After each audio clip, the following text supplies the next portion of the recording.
नमस्कार, आप सभी का स्वागत है हमारे चैनल ऑन द वे में। हम इस बुक के बारे में पढ़ते आ रहे हैं, ब्रह्मचर्य। ठीक है, तो हमने पिछले वीडियो में वीर नासी सर्वनाश प्रथम खंड में तीसरा नंबर था, उसको हमने पढ़ लिया था। आज है चौथा, जो है अपना मैं आपको माफ़ कीजिए, मैं आपको बताता हूँ। हस्त मैथुन के बारे में है, यहाँ तक कि मुझे याद है। हाँ, हस्त मैथुन और उसके दुष्परिणाम। ठीक है, तो इस वीडियो में हम पढ़ेंगे हस्त मैथुन और उसके दुष्परिणाम क्या क्या होते हैं। ठीक है, तो आइए शुरू करते हैं इस बुक को ज़्यादा टाइम ना लेते हुए। तो मैं आपसे रिक्वेस्ट करूँगा, अगर ये आपको रेगुलरली अपडेट मिलता रहे और आप इन बुक्स के ब्रह्मचर्य बुक के बारे में जानना चाहते हैं, तो अगर आपको वीडियो अच्छा लग रहा है और आप अपने हेल्थ के बारे में और भी ज़्यादा जानना चाहते हैं, ब्रह्मचर्य क्या होता है उसके बारे में जानना चाहते हैं, तो चैनल को प्लीज़ प्लीज़ प्लीज़ सब्सक्राइब जरूर कर लीजिए। तो आइए इस बुक को स्टार्ट करते हैं, हस्त मैथुन और उसके दुष्परिणाम।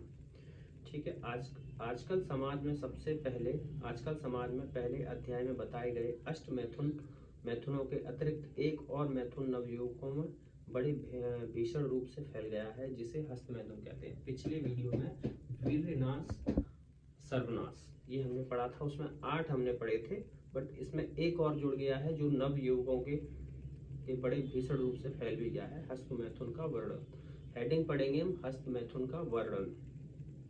हस्त मैथुन एक महाभयानक विनाशकारी प्राणघातक रोग है और समग्र विश्व के अधिकतम लोग इससे ग्रसित हैं। कुसंग, कुशिक्षा, दूषित आहार, दूषित वातावरण, सिनेमा, अश्लील साहित्य, चित्र, गंदे विज्ञापन, व्यसन, सोशल मीडिया, पोर्नोग्राफी और मनोरंजन एक मिथ्या भ्रांति के कारण अज्ञानतावश वह चाहे बालक बालिकाएं हों, नव युवक युवतियां हों, वृद्ध हों, सभी हस्तमैथुन के द्वारा ब्रह्मचर्य का नाश करके अपने जीवन को नष्ट कर रहे हैं। ऐसे लोग न ही गृहस्थ जीवन के लायक रह पाते हैं और न ही विरक्त जीवन के लायक, क्योंकि वीर ही शरीर का राजा है और इसके क्षीण होने से शरीर दुर्बल और तेजहीन हो जाता है। वीर की एक भी बूंद निकालने का मतलब है पूरे शरीर को निचोड़ कर रस निकालना। अतः वीर्यपात सब प्रकार से मनुष्य के अधःपतन का मूल है। सामान्य जब पुरुष और महिला अपनी कामेच्छा की संतुष्टि के लिए संभोग करते हैं तो उसे मैथुन कहते हैं, जिसमें पुरुष एवं महिला दोनों इस क्रिया में भाग लेते हैं, जबकि हस्त मैथुन में केवल एक ही व्यक्ति अपने हाथों से जन नागों को स्पर्श कर सलाहकार काम सुख की अनुभूति करता है। जो संभोग के समय उसे होती है उस क्रिया को हस्तमैथुन कहते हैं। हस्तमैथुन के वीर्यपात मनुष्य को निकृष्ट भावना से युक्त कर देता है, उत्साहहीन और खोखला कर देता है। आरोग्य ही मनुष्य की सबसे बड़ी संपत्ति है। धर्म, अर्थ, काम और मोक्ष, इन चारों पुरुषार्थों का मूल यही है। अब इसमें अगली हेडिंग है, श्लोक दिया गया है, तो इस श्लोक को हम अर्थ पढ़ते हैं। धर्म, अर्थ, काम, मोक्ष का उत्तम साधन आरोग्य ही है। वीर्यवान पुरुष ही आरोग्यवान होता है। चरक संहिता में एक और श्लोक दिया गया है, तो हम उसका उदाहरण पढ़ते हैं। मनुष्य के भोजन का सबसे उत्कृष्ट अंश वीर्य है, अतएव यत्न सहित उसकी रक्षा करनी चाहिए, क्योंकि वीर्य के क्षय होने से अनेक प्रकार के रोग उत्पन्न होते हैं और इसका अंतिम परिणाम मृत्यु है। अतः हमारे शास्त्रों की यह स्पष्ट आज्ञा है, हाथ से शिश्नेन्द्रिय के द्वारा वीर्य स्खलन नहीं करो, अपितु वीर्य को शरीर में रक्षित कर ऊर्ध्ववृत्ते रेता बनो। शरीर के भीतर मनोवाहा नामक एक नाड़ी है। इस नाड़ी के साथ शरीर की संपूर्ण नाड़ियों का संबंध है। काम भाव जागृत होते ही ये सब नाड़ियां कांप उठती हैं और शरीर के पैर से सिर तक के सारे यंत्र हिल जाते हैं। फिर रक्त का वह संपूर्ण शरीर का मंथन होकर वीर्य उनसे अलग होकर नष्ट होने लगता है। नव किशोरावस्था, इसमें हेडिंग दी गई है एक, नव किशोरावस्था। तो नव किशोरावस्था में क्या बताया गया है? शास्त्रों के अनुसार प्रत्येक व्यक्तियों में 4 संज्ञाएं होती हैं आहार, निद्रा, भय और मैथुन। आहार की संज्ञा इच्छा जन्म से रहती है। भय और निद्रा भी जन्म से ही प्रकट में दिखती है। बच्चा डरता है और निद्रा का सुख भी लेता है। मैथुन की संज्ञा भी भीतर रहती है, लेकिन वो जन्म के समय नहीं दिखती। बच्चा जब बड़ा होने लगे तब उद्दीपन बच्चा जब बड़ा होने लगे तब उद्दीपन होती है। जब वह 8 साल का हो जाए तब वो मैथुन भाव भी धीरे धीरे प्रकट होने लगता है। नव किशोरावस्था के बच्चे इस में हस्त मैथुन की बीमारी से सबसे ज्यादा पीड़ित हैं। कुछ बच्चों को घर में ही अपने माता पिता के साथ कम समय बिताने को मिलता है और ज्यादातर उन्हें घर के नौकरों के साथ ही अपना समय बिताना पड़ता है। पेरेंट्स के व्यस्त होने के कारण उनकी परवरिश घर के नौकर करते हैं और वह सबसे बच्चे छोटी उम्र में ही अपने ही घर में यौन शोषण के शिकार हो जाते हैं। वे विचार उनके मस्तिष्क में रह जाते हैं जो आगे चलकर गंदी क्रिया में परिणत हो जाते हैं और वे हस्त मैथुन के जाल में फंस जाते हैं। आगे इसमें लिखा है, दूसरा एक कारण यह भी है कि आजकल स्मार्टफोन हर किसी बच्चे के हाथ में आ गया है। माता पिता भी इन चीज़ों पर ज़्यादा ध्यान नहीं देते हैं और कम उम्र ही बच्चों के हाथ में मोबाइल पकड़ा देते हैं। मोबाइल में वह सारी गंदी बातें, दृश्य, पोर्न वीडियो बड़ी आराम से सर्च करके देख सकते हैं। किशोरावस्था में सेक्स हार्मोन्स का बदलाव आता है और इसी अवस्था में युवक युवतियों को स्कूल कॉलेज में विपरीत लिंगी शरीरों के प्रति काम भाव और आकर्षण होने लगते हैं। आधुनिक कुछ डॉक्टर्स ऐसा बताते हैं कि हस्त मैथुन के तनाव कम होता है। हस्त मैथुन से तनाव कम होता है, नींद अच्छी आती है और अपनी काम वासना की पूर्ति के लिए अन्य किसी की आवश्यकता भी नहीं रहती और गर्भ रहने या कोई बीमारी जैसे कि HIV, एसिडिटी होने का भी कोई भय नहीं है। ऐसी गलती भ्रांतियां अपने मन में पालकर नई उम्र के बच्चे हस्त मैथुन के अंधकूप में गिर रहे हैं। अब आते हैं युवा अवस्था, हेडिंग दी गई युवा अवस्था। तो युवा अवस्था पर पहुंचते ही युवाओं के शरीर में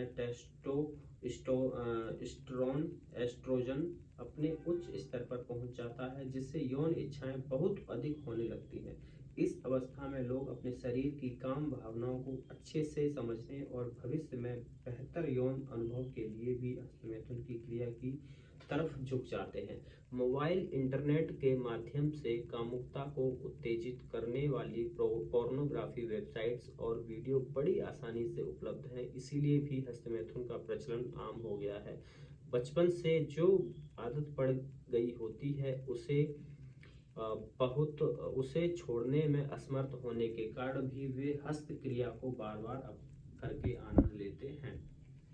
अब इसमें आता है अगली हेडिंग है प्रौढ़ावस्था। यह जानकर बड़ा आश्चर्य होगा कि केवल किशोरावस्था के या नौजवान लड़के लड़कियां ही नहीं, किंतु जो विवाहित हैं, मध्यम आयु के वयस्क हैं, ऐसे व्यक्ति भी इस हस्त मैथुन की लत से पीड़ित हैं।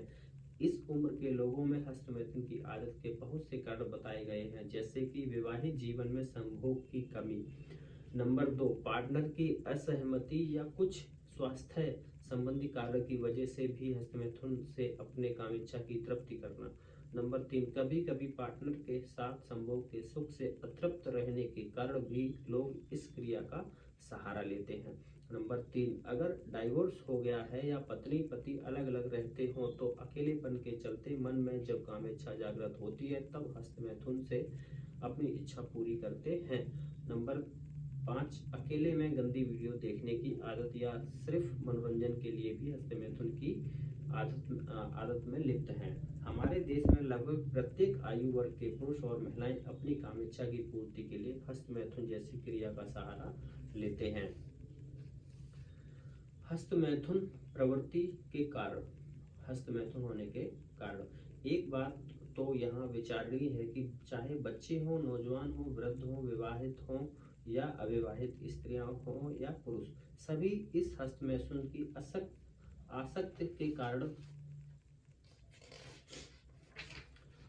के कारण जानबूझकर पतन के गड्ढे में कूद रहे हैं और मृत्यु की ओर अपने कदम बढ़ा रहे हैं। आयुर्वेद और हमारे मनुष्यों के वचनों के अनुसार आज के युग में व्यक्ति के जीवन की बहुत सी ऐसी क्रियाएं हैं जो ध्यान में नहीं आती और ऐसी क्रिया हस्तमैथुन की आदतों का कारण बन जाती हैं। नंबर 1, यदि मूत्रेंद्रिय की ठीक प्रकार से सफाई न की जाए तो वहाँ खुजली होने लगती है और हाथ स्वतः वहाँ जाने लगता है। परिणाम स्वरूप हस्तमैथुन प्रारंभ हो जाता है। इसी पतन से बचने के लिए हमारे गुरुकुल के आचार्य बालकों को उपदेश देते हैं कि हाथों से इंद्रिय को स्पर्श मत करना। कितना उच्च उपदेश था। नंबर 2, इंद्रिय के ऊपर दबाव पड़ने से भी व्यक्ति इसकी आदत में पड़ जाता है। उल्टे लेटकर पड़ने से या उल्टे लेटकर सोने से भी इंद्रिय पर दबाव पड़ जाता है। दोनों टांगों के बीच में आने वाली सवारियों जैसे घोड़ों, ऊंट, साइकिल आदि पर चलने से भी कभी कभी हस्तमैथुन की प्रवृत्ति हो जाती है। नंबर 3, भोजन भी काम उत्तेजना का एक प्रमुख कारण है। भोजन का मन पर बड़ा प्रभाव पड़ता है। छांदोग्य उपनिषद में आया है, आहार शुद्धो सत्व शुद्धि, सत्व शुद्धो ध्रुवा स्मृति। छंदोया उपनिषद, जिस उपनिषद का अर्थ है, इसका छंद का अर्थ है, जब आहार शुद्ध होता है तो मन शुद्ध होता है। मन शुद्ध होने से स्पष्ट स्मृति उत्पन्न होती है। हम जो खाते हैं वह आहार के 3 भाग होते हैं, स्थूल भाग, मध्यम भाग और अति सूक्ष्म भाग। जो अन्न खाते हैं उनका स्थूल भाग मलमूत्र के रूप में शरीर से बाहर निकल जाता है। मध्य भाग से सप्त धातु रस, रक्त, मांस, मेद, अस्थि, मज्जा और शुक्र आदि धातु बनती हैं और सूक्ष्म भाग जिससे मन बनता है, उससे मन बनता है। इसलिए जैसा अन्न खाते हैं वैसा मन बनता है और वैसा मन बनता है। जैसा मन वैसी बुद्धि, जैसी बुद्धि वैसा विचार, जैसे विचार वैसा जीवन और जैसा जीवन वैसी गति। इसलिए आहार का इतना बड़ा प्रभाव है। मांस, मछली, अंडा, शराब, लहसुन, प्याज, चटपटे मसाले, कड़वे और तीखे रसों का सेवन, चाय और कॉफी शरीर में काम उत्तेजना को बढ़ाते हैं और फिर उस इच्छा की पूर्ति के लिए हस्तमैथुन किए बिना रहा नहीं जा सकता। शुक्र कीट नया जीवन उत्पन्न कर सकते हैं। यदि तनिक विवेक से सोचें कि जिस शुक्राणु को हस्तमैथुन के द्वारा बाहर निकाल दिया जाता है, यदि वह शुक्राणु शरीर के भीतर ही रहे तो यह मनुष्य के मानसिक, शारीरिक और बौद्धिक नवजीवन का कितना अच्छा संचार कर सकते हैं। जिस रज और वीर की रक्षा से बड़े बड़े योगी, मुनि, महात्मा, संत, भक्त, ज्ञानी, विद्वान, वैज्ञानिक, तर्क शास्त्री उत्पन्न किए जा सकते हैं, उस अमूल्य निधि को केवल मनोरंजन या अति कामुकता के चक्कर में नष्ट कर दिया जाता है। देश के लिए इससे अधिक दुखद और सोचनीय बात और क्या हो सकती है। हस्तमैथुन के दुष्परिणाम। अब इसमें हस्तमैथुन के दुष्परिणाम, ये हेडिंग बहुत ही मतलब जरूरी होने वाली है क्योंकि दुष्परिणाम हमको इसके मिलने वाले हैं हस्तमैथुन के। तो आइए हम पढ़ते हैं इसको। हस्तमैथुन का परिणाम बड़ा भयंकर होता है। इससे इंद्रियों की नसें ढीली पड़ जाती हैं, वीर्य स्खलित होने लग जाता है और तत्पश्चात स्वप्न दोष भयंकर रूप धारण कर लेता है। वीर्य क्षय से जवानी में ही बुढ़ापे का अनुभव होने लगता है। हस्तमैथुन से इंद्रिय की निर्बलता, दृष्टि की कमी, सिर में दर्द, कमर, हाथ, पैर और जोड़ों में दर्द, आंखों के आगे अंधेरा छा जाना, कब्ज, बुद्धिनाश, स्वप्न दोष और प्रमेह जैसी भयानक व्याधियां उत्पन्न हो जाती हैं। शरीर पीला, तेजहीन, रोगी एवं दुर्बल हो जाता है। बार बार वीर्य निकलने से शरीर को भारी धक्का पहुंचता है। हृदय कमजोर हो जाता है। हस्तमैथुन से प्रवाहिका नली में जलन होने लगती है। बहुमूत्र की बीमारी लग जाती है। कुछ काल तक निरंतर हस्तमैथुन से इंद्रियां शिथिल पड़ जाती हैं। फिर मैथुन में भी उत्तेजना नहीं आती। अंडकोशों पर दबाव पड़ने से उनमें भी दर्द रहने लगता है। हस्तमैथुन से इंद्रिय आगे से मोटी और पीछे से पतली हो जाती है। बहुत से व्यक्तियों को इंद्रियों पर फोड़े फुंसी निकलने आते हैं। रासायनिक परीक्षणों से यह ज्ञात हुआ है कि वीर्य में कैल्शियम और फास्फोरस बहुत अधिक मात्रा में होता है। जीवन के संचालन के लिए इन दोनों तत्वों का होना आवश्यक ही नहीं, अनिवार्य है। हस्तमैथुन से सर्वनाश होकर इनकी कमी हो जाती है और शरीर निर्बल हो जाता है। हस्तमैथुन से